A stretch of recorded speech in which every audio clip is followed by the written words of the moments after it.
आदरणीय सभापति जी, मेरे लिए कोई अनुभव मेरा बहुत पुराना है। 2002 से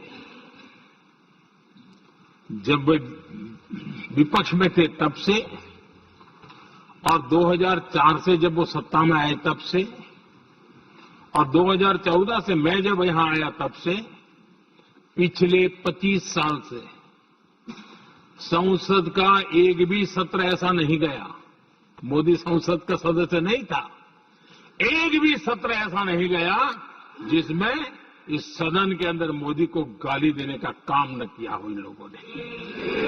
25 साल। और मुझे किसी ने पूछा था, मोदी जी आपके स्वास्थ्य का क्या राज है? मैंने कहा मैं डेली 2 किलो गाली खाता हूं।